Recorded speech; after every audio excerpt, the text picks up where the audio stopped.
A legendary name in hardcore supplementation. Iron Mag Labs. 100% original, patent pending andro compounds. The most effective hardcore, groundbreaking bodybuilding supplements in the world. Iron Mag Labs. Revolutionizing hardcore supplementation for more than a decade. Visit ironmaglabs.com. ironmaglabs.com.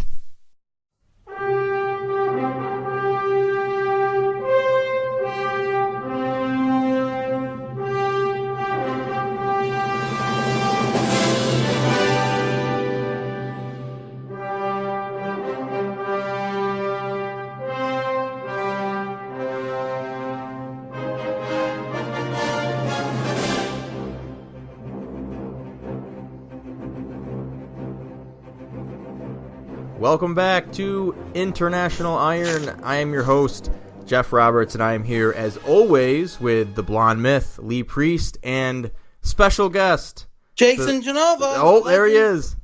From Florida. The Sith Lord himself, Jason Genova. What's up, Jason? Pretty good.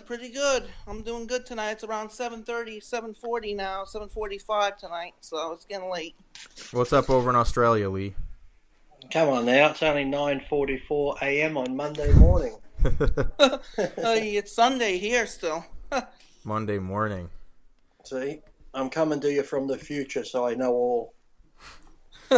Lee Priest doesn't have Mondays. Lee Priest, every day is the same for Lee Priest. Well, today's actually a public holiday here. It's the Queen's birthday. Ooh. They have a public holiday for the Queen's birthday, even though the Queen's birthday was a month or two ago. They take a day off today for some reason. How old's the Queen? 90. Really? 90. Wow, she's up there. Queen Elizabeth II is getting old, man. Well, she's 90 and her husband's 95. Holy mackerel. Wow. They must have some money, keep themselves alive. Well, they got the private chefs cooking the good meals, and I don't think they'd have too much stress, would they, when you got that much money? No. And you just live off the people? Mm-hmm. So, actually, it's kind of ironic. Both you guys are Star Wars fans. Who do you I'm a big Star Wars fan. I love my favorites probably Revenge of the Sith and Empire Strikes Back. What about you, Lee? I like Empire Strikes Back was anything that had Darth Vader in it was the best. Okay. Yeah, I like Revenge of the Sith when he converts back to Darth Vader because the very end is just like the grim end of Anakin and the beginning of Darth Vader, and that's what I like. Yep. The end was very grim when he burns in that lava pit and he says to Obi-Wan, "I fucking hate your guts," basically. Yeah, and then they build him and he says, "Rise, Lord Vader." Yeah, I mean, that's unbelievable. But, getting on with my career in bodybuilding, I'm just going to talk about... I started back in 2008 when I was age 22, and I've really built my physique up from the many years from there. From now, I was really small and I was really chubby. If you look at my old videos from 2008, I was very, very small. I was very smooth, very, very smooth. And then in 2010, I started to develop. I mean, I was totally natural in that show, 100% natural. We can tell. For freaking dieting and getting down to 100, that was my lowest weight. I weighed 170 pounds of middleweight back then. In 2000, 172, 173, in 2010 at age 25. And I was completely drug-free. It was pretty impressive. I mean, I came out big and hard. But probably my best conditioning ever, and you would agree with this, Lee, was the Ruby. When I did the Ruby, I came out my best. What? Oh, yeah, I agree. The Ruby, I came out in my best conditioning. I weighed 180 pounds solid. I gained some muscle. I holded on the muscle. I really busted my ass. I was in the gym freaking like 3 times a day, busting my ass. And just busting my ass, hitting it hard. I was hitting weights. I was hitting weights every single day, 3 hours a day, and I was doing cardio 2 hours a day, a mountain amount of aerobics and cardio and posing. And I had a coach at that time getting me ready for the show, and I want to say thank you to him and commend him when he got me ready for the Ruby. His name was Coach Andrew, and he was in World's Gym at the time before World's Gym closed down. The guy in the camera, right? Not the guy in the camera. Wasn't his name Andrew? The guy with the glasses who was coaching me for my show. The African American guy. Everyone Jason knows is called Andrew, so that way he won't get him confused. No, there's two Andrews. The other Andrew was the one with the glasses, the built guy. He was helping me coach me for the show, and he really pushed me the extra mile I needed to get ready for that show. What about pushing down the stairs? What about PJ Braun? Oh, PJ Braun helped me a mountain. Actually, when I was PJ Braun, I think when I was with PJ Braun, I was my biggest and freakiest. Actually, when I was with PJ Braun, I was an absolute freak. I was huge. I was like 225 at 5'7". I was big. I remember the pictures. Yeah. I was big. I was just huge. I was like a cinder block, actually. At the time, I was running a whole bunch of their PHs when they banned. I was running a whole bunch of their designer PHs down here they were giving me at the time. Back when they were back when it was totally illegal before they banned it. Designer PJs. Yeah, before they banned it in Florida last year, they banned it, so they don't allow it anymore. But at the time when I was using, I was just a complete freak, man. What about the bald guy who trained you for a while when you actually did get very lean? Oh, yes, Adam. Thanks to Adam, I did get very lean. I got down to 170 pounds. I think that you should go back to Adam because I think that was your best look ever. You were shredded. Basically, I'm getting a new coach. I don't want to announce his name on here, but he is a pro and he's real good. And he's George from the Farah? 80s. He's from the 80s. He's real good. Maybe you've heard of him. It's a good thing you I'm not remember. announce It's him a good on thing here you because I don't remember want people. PJ and all these other people. You've missed out 2 coaches already. It's a good thing you remembered them. Yeah, but Ruby was my best conditioning for a show I did. I mean, I came out as best as I could ever come. I really did put in a lot of effort to that show. I was moody as fuck. I was on low carbohydrates every day. I must have been eating like maybe 50 grams, 60 grams of carbs a day. I was a complete moody wreck. When I hanged around my mother, I couldn't even be near my mother because I was always angry and pissed off because I was hungry, I was moody, I was tired, I was worn out. I was just, every time I hit a weight, I was just exhausted because I was just so dieted out, man. Lee, are you moody when you're around Jason's mother? No. What did your mother think of that, Jason, when you're getting ready for that show and you're moody like that? She can't bear it. Was she going to kill you? She can't be around me that much because it's so bad when I'm on the low carbohydrate diet. Oh my God! She can't be with me because we fight like cats. We fight like cats and dogs. She can't be near me because Jason. You gotta remember. What made you start making YouTube videos in the first place? Because I was inspired at the time, not just about bodybuilding, but I was inspired at the time. Social media was an outlet to show your body, to show your physique. And not just about that, but I also found out that you can make a good living off social media and make a good income so you can support yourself and take care of yourself and pay the bills. So I said, well, wow, if this social media, this works, maybe it will work for me. And I started doing it and I started, making some income and then it grew from there. And I love bodybuilding, so I paid for my bodybuilding with the income I got from the internet. And the income helped me pay for my stuff and do all my stuff I need to do and all the contests I need to do, the preparations. The income helped. Did you buy your mother a gift for being so moody? Oh yeah, I bought my mom many gifts. Actually, I bought her. Bought her one time about a couple of years ago. I bought her a nice diamond earring. As a thank you. I paid like just one. And then I bought her about last year ago. I bought her a couple charms from Pandora, what was really nice. A couple $100 on top of that. Oh, they're expensive, aren't they? They get expensive. The Pandoras, they're expensive. They're like $200-$300 a pop. Yeah. Jesus. So yeah, you can buy the bracelet. The bracelet's cheap, but then all the charms. The bracelet's cheap, but the charms are outrageous, man. That's where they get you. Yeah, they get you on the charms. So Jason, are you still earning money via YouTube? Yes. Okay, very good. I mean, I'm making. I don't want to say the number, but I'm making enough to live off of where I almost don't have to work. Right. And I am building my own. I have my own clothing company right now. It just came out, as you know, the JG Apparel. What's that called? JG Apparel. The site is JasonGenovaClothing.com. Clothing.com. I have 2 designs right now. They sold out completely in a day and a half. Completely out. Yeah, they over 100 of them just sold out. They were wiped out. I'm coming out with more clothes, pouring it more into the company, selling more clothes and merchandise, different things, coming up with different slogans and stuff. So I'm working on that, and I'm trying to be a businessman, but I'm still trying to compete in powerlifting and bodybuilding. What slogans do you have on your clothes now? Are they catchy ones or? They catchy one, hater reps, sickening, That's pissing, catchy. revolting. I got one that says enjoy the men, like enjoy the moment, but it's enjoy the man, and it says peace out, bye on the back with my logo. I have those. I have my own pre-workout drink coming out in about 3 weeks to a month. It's called the Insane Gain. No, it's called the Pissing Revenge flavor. Order 60 pre-workout drink. Pissing Revenge flavor.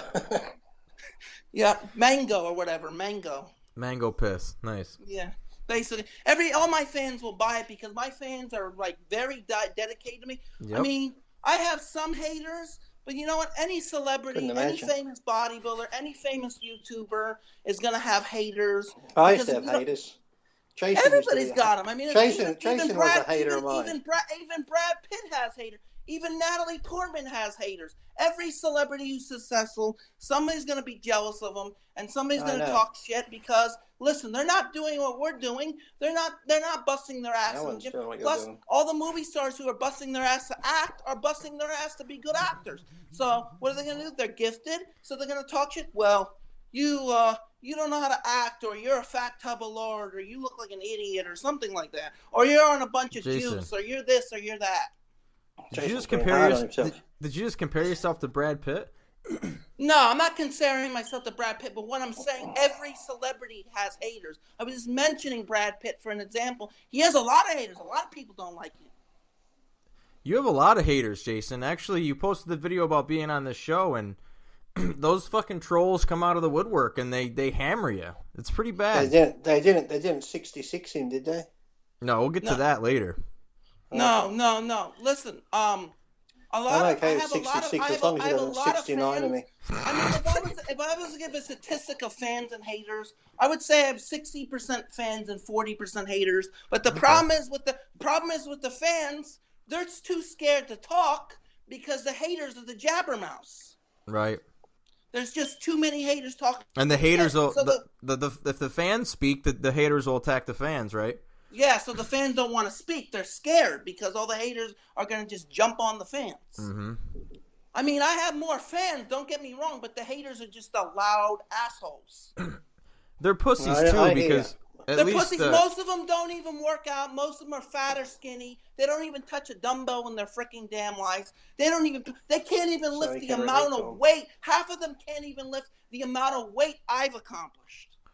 They haven't gotten on stage either. At least you've gotten on stage. That takes guts. I've already been on stage 4 or 5 times, so I know what it's all about. And for people to run their mouths, well, you look like crap. Well, let's see your fucking ass get on stage and compete. You know? Yeah. Let's see you have the balls to get on stage and compete. You probably would never have the balls to compete in your whole lives. You know? Mm-hmm. I mean, you know how much courage it takes to compete in a show? I know. I've been there. I mean, your people are looking at your body. I mean, you're demonstrating your physique, and that's. I mean, to have that type of thing, to have people critique your body is like, it's and you know what about bodybuilding? I'm gonna be explaining. It's not like the golden era, like the 80s, the 90s, the 70s.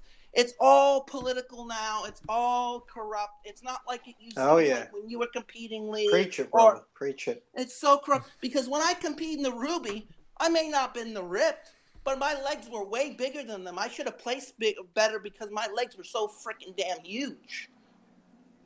You do have good legs. I will give you this. I had very big legs. I should have beat one of those guys because my legs were so huge, you know? You do have good legs, Jason. I will give you props there. You got freaky legs. And I should have got a good scoring, and I think they treated me unfair because, listen, all the fitness industry is corrupt now. It's corrupt. I mean, I will compete in bodybuilding next year. I'm doing a powerlifting this year. I'm doing a powerlifting show in Vero Beach, Florida. It's about an hour and a half for me, 2 hours. I'm competing in that, and I want to see what my lifts are. I'm very curious on my strength. Right now, I'm about 215. So I want to see how much I can pull at 31 years old. So I'm going to do that, and then next year I'm going to go back into bodybuilding. I'm going to dip to about 180, 185, and start competing again. But the only reason why I'm taking a break is because I want to put on a little new muscle mass, because I want to be a little bigger in this show than I was last year.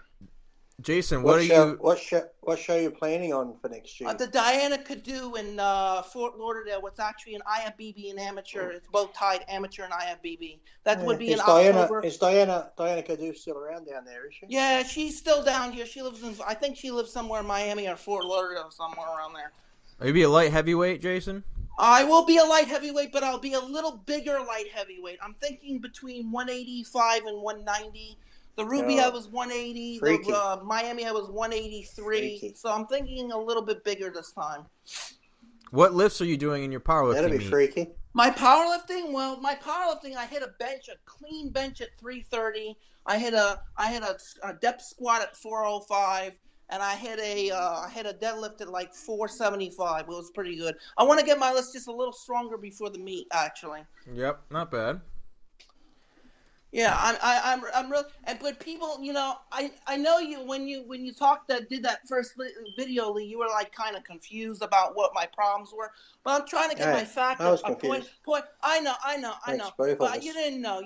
But I'm trying to get my point across to people around the world so they understand, so they hear this on the radio station. I do have learning disabilities, but I'm far from stupid. I drive a car. I hold a job. I can eat. I can clothe myself. I can swim. I can do everything.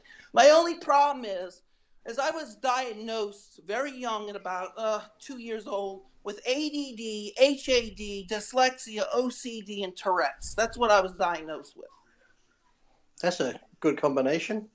Jesus. It's a massive combination of disabilities, but I fight it every day. Right. I fight it every day. I fight it back. That's why when I fought so hard to get in that shape. So Jason, did you feel that the things that you deal with, do you think that bodybuilding has helped you kind of conquer those? It's conquered my fears. It's helped me overcome my disabilities. Because listen, if you put your hard work over your disabilities, you can accomplish anything you want. If you bust your ass every day and you believe in yourself, you can just accomplish the milestone. Even if I don't go pro, I'm going to build my business with my YouTube, my clothing line, and my supplement line. I'll give you one example. Look at Christian Guma or Chris Jones or all those guys. Those guys have never competed in bodybuilding. They got great bodies, but they're making tons of money off clothing, YouTube, supplements. That's what they're making. Look at Mark Lobiner. He owns a company. He owns his own supplement company. He's competed, but he's not competing anymore. And he has his own clothing line. He's making a massive amount of money from YouTube and everything. Speaking of Mark Lobiner, you really pissed him off one time, didn't you, Jason? I did really piss him off. We made up and we're friends. It was all the past. I mean, me and Mark talk sometimes on texting once in a while, and we'll text back and forth and say, how you doing? I'll say, how you doing? You having a good day? I'll check up on him. Sometimes he'll check up on me and see how my day's going. But the thing is the Rich Piana incident actually was good and bad. The only thing it actually did, it gave me more exposure. It was good because of course. It was between good and bad. The thing it actually did for me, got me a ton of views on YouTube. It got me a ton of money on YouTube. Was that the slap boxing? Yeah, it got me a ton. Actually, after that happened, in like the first 2 weeks, I gained 6,000 subs. Jeez. And then after a month, I gained 10,000 because now I'm at 35,000. I just grew so fast because of that. So, Jason, I want to get your opinion on that whole thing. I know that you and Rich have broken bread and you're good now, but how do you feel about what Rich did? Do you think what he did was called for? Do you think he kind of stepped over the boundaries that he should have? He stepped over the boundaries and he crossed the fine line between the niche. It was kind of, okay in a way. He made me more popular. But the thing he seemed to, once he got into the slap boxing, he seemed to start to enjoy it a bit too much. He had that look on his face like he wanted to he enjoyed it. And, that was pretty a shame. But the thing would help me. It got me more exposure. It got me a ton of subs. It got me a ton of money off YouTube. So I'm happy with that in a way because it's all over and done with. And I'll keep growing my YouTube channel from there. So yeah, I do thank him for a lot of things. He did help me get more exposure. Where I do thank him for that. But what he did was cross the line a little bit. He shouldn't, my opinion on it. I think he should have at least let me take a couple swings at him, not hard, but like light taps. If he was just hitting me at the end real hard, I think it would have been fair if he gave me like one or two small hits. He should have kicked him in the balls. He should, yeah. I mean, he should have gave me a couple little swings just for fun. I wasn't gonna hurt him. I would never hurt him, but he should have gave me a couple swings. Here, Jason, you can take a couple swings at me or something, little taps or something. I'll let you play with me. But he didn't. He just kept swinging, and I think what he did was a little wrong in a way. Each time he swung, like I said, it looked to be getting harder and harder. Each one he swung. Yeah, but he stopped. He knew when to stop because he was in front of a crowd at the freaking expo. He doesn't want to ruin his reputation, so he had no choice but to stop. Yeah. So the reason was he giving you like 100% slap or like a 5% a slap? I would say it was like 60 to 70% hard. It wasn't hard enough to knock my jaw out, actually. Well, the whole reason that he got so upset with you is because you ordered 66 him. I ordered 66 him for a reason. Number one, he kept ignoring my texts. I tried to text him through Instagram, and he kept ignoring me. And I said, "Listen, I want to collab with you, Rich. I think you're a great YouTuber, and let's collab." I just kept getting ignored. I said, "Add me." Just kept getting ignored. Felt like nothing, And I've worked so hard. So he said to email him, and I didn't know he had an email. Some people don't have emails listed, so I didn't know. Well, he told me. So, me and him are good friends now. I mean, I text him once in a while. He'll text me back. We're on, like, a mutual situation. We text back and see how each other are doing.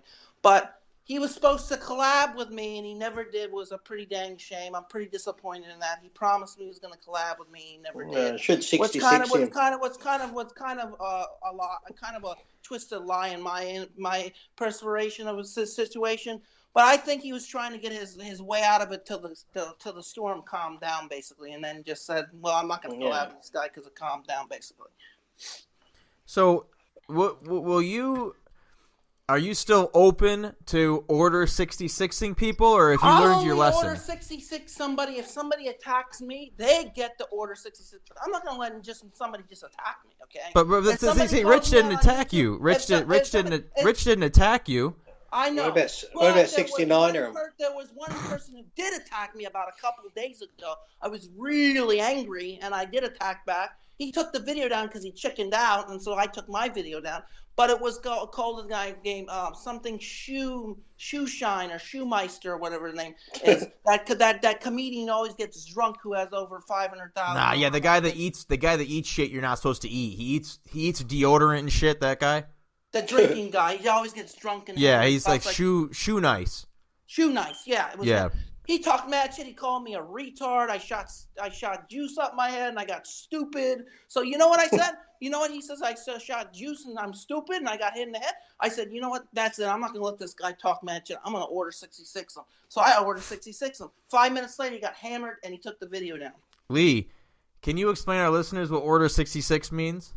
Order 66. No. I want Lee to explain it. Order 66 is the Big Mac, large fries, and Coke from McDonald's. No, Order 66. Order 66 is when Anakin goes to Lord Vader before Darth Vader, Lord Vader. And when he becomes Lord Vader, the Emperor commences a Order 66, which means go wipe out a sneak attack to the Jedi Temple, kill all the Jedi, kill as many Jedi as possible, and wipe out all the Jedi Council and exterminate them and get rid of them so the galaxy can be the Empire, and basically Darth Vader, Lord Vader can become the most powerful Sith Lord Jedi so he can save his wife from death, who's Padme. He's trying to save her wife from pregnancy. He actually kills himself and kills her, so she dies in childbirth, and he becomes Darth Vader. Okay. Oh, spoiler alert. Yeah, no one can go see the movie. Yep. So, Jason, do you have any questions for Lee Priest? I think Lee Priest, you're a great you're one of the greatest bodybuilders of all time, and all I have to say is you've really busted your ass, you've proven yourself over the years. But I want to know something. Somebody told me about this who lives down here in Florida. He worked with the IFBB before a lot of the pros left. There was something what happened with a lot of the pros. They got fired or something like that, and they were banned from the IFBB. What happened there, Lee? No, I just went and joined when Wayne DeMilia, who used to run the IFBB, he left and started a new organisation, the PDI, which was going to judge, for better physiques. He wanted to get rid of the bloated physiques, the bloated stomachs. So I'd been with the IFBB for 15 years. He didn't fire you, did he? He just let you go. No, you can't get fired because we pay for our pro card every year. So we're not paid by the IFBB. We actually have to pay them every year for our pro card. So we're independent contractors. So I figured, well, a new organisation starting up is a chance to make extra money and compete in different competitions against different people. So I went and did it, and then I found out I got suspended, and they said, well, you broke a rule. I said, well, you've got other bodybuilders, doing gay for pay. You got bodybuilders selling drugs. You got bodybuilders doing all this other stuff, which is against the rules. So how can you fine me and suspend me when you're not suspending the other guys? And of course I argued the point. They made my 1 year suspension a 2 year suspension, and then I finally got my pro card back in 2008, but then I figured 2010 I wasn't going to compete anymore, and I started doing. Well, listen, there's no money in there's no money in it unless you're like Phil Heath or Kai Green or some of these greats on the top. Oh yeah, you got to have a good contract. That's the other way. Some of these pros don't make nothing. No, they spend money. They every year they would be out of pocket. They're not making a dollar from the sport. They're actually. Only one who's making the big bucks is Phil Heath. The only one who's making the big bucks is Jim Mannion and all those people. Yeah, but listen, Phil Heath is probably the highest paid bodybuilder. I'm just going to say. Yeah, probably bodybuilder. It all comes from, like I said, most of your money will come from your contracts and appearances and seminars, or competing. Unless you win the Olympia or the Arnold Classic, all the other pro shows. There's not much money to be made. You could win more. All the money. That's why all these bodybuilders who leave bodybuilding are YouTubers. Like Rich Piana makes a ton of money through his supplement company, his YouTube, his clothing line. That's where all the money is. It's all in social media. Yeah, so there's not much unless you're winning the show. There's not much to be made from bodybuilding. All in social media. It's unbelievable. YouTube pays out a lot if you're good at it.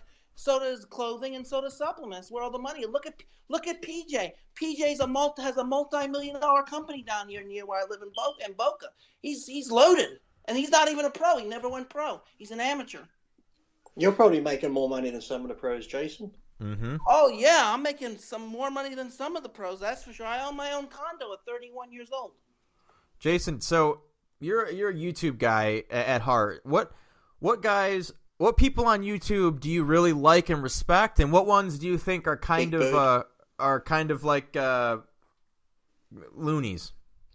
The one I really is a loony is Jason Blaha, and I would pick the other one. Pick another one who's really loony is Vince G. But if I was to pick the ones I liked, it would. And Chris Jones is a little snoopy. But if I was the one to pick the ones I like, I would pick a girl who's really, really a gorgeous girl, and she's really nice, and she's always been friendly to me. Her name is Chelsea Lifts. I will always say good things about her because she's always talked good about me. She's a big YouTuber down in Philly. I've always talked to her. Another Up one in I would Philly. give, another one I would give would be probably my buddy Nate. Probably my buddy Nate, PJ, Zach, the bodybuilder Zach, who I think his name is Zach something. Zach Zeiler. The skinny his guy. YouTube name is Zach Zeiler. He's an inspirational. He had cancer and he fought it back and he beat it. Now he became has a great physique and he's only 20-something years old and he's massive. He's like 180 pounds. That Jason Blaha, I always hear about him talking a lot of stupid shit, but I never. He talks mad shit. And another one who talks a lot of shit I do not like is Jerry Ward. Yeah, I saw one of him talking about Boston Lloyd. It was pretty ridiculous. Yeah, Boston Lloyd is a nice guy, but Boston Lloyd can be a little weird sometimes. I told Boston, why are you doing this crap on the internet? Do you know how dangerous that is? Yeah, showing injections and everything. Now, he's a retard. I know he's a retard. That guy's a retard. He's a retard for what he's doing. But if you talk to him on the phone, he's a retard on the internet. But if you talk to him on the phone, I mean, he's nice on the phone. He was Oh, always sure. nice to me. He always said. I mean, I think he is kind of weird to put that on the internet. But when I talked to him on the phone, he always talked good about me. He always defended me. Right.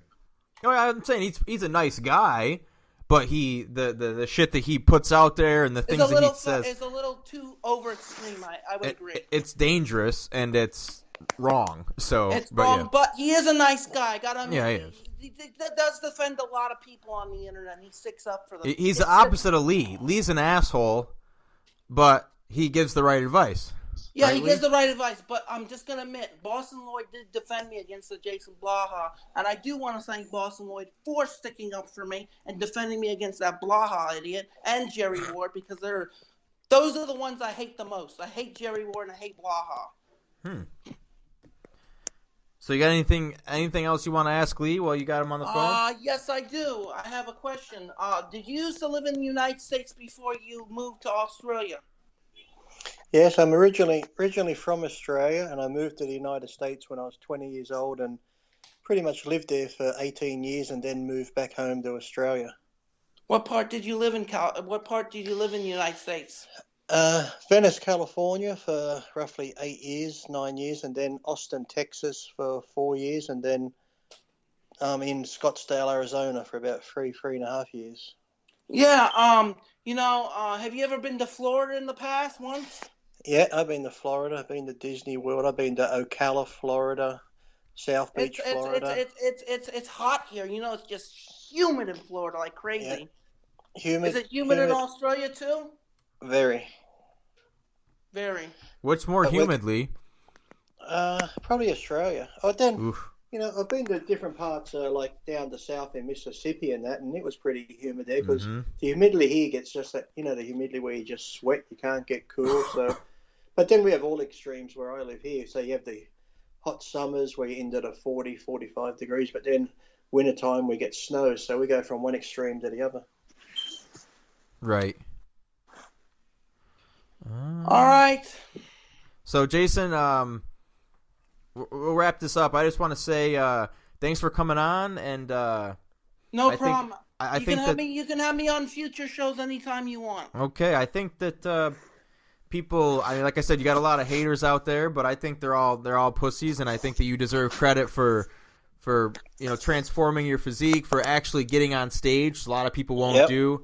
For battling your all the ailments you deal with, and to be able to get on stage and put out a decent physique and everything like that, I think that deserves respect. I think, yeah, exactly. I think I respect that, and I think I wanted this interview to be, just to show people that you're legit. You're not just like some people act like you're a joke, and that's not the case. You know what I'm saying? Not the case, and all I want to say is one more thing before I get off the phone. The podcast will be up in a couple weeks, right? A couple days. Listen, can I download it with your permission and upload it to my? I don't know if I could do that, but I'm just asking because You can do whatever you want with it if you can find a way to do it, but I don't know how to do any of that stuff. So I'll probably figure it out. Probably somebody recorded anyway. They're all hearing it anyway, so they'll probably distract it. Because there's a way to get it onto YouTube, but I don't know how. But I mean, you may be able to figure it out. I'll figure it out. Probably there's little I probably could burn it or something on an MP3 or something like that. Whatever you want to do, just put ironmagazine.com on there. I'll give them the credit. I'll give you guys the credit. No problem. Put my name, Lee's name, and then just do it. It's all good, man. All right, brother. I'd like to be on the show in the near future. Anytime I text you and you want me back on, let me know.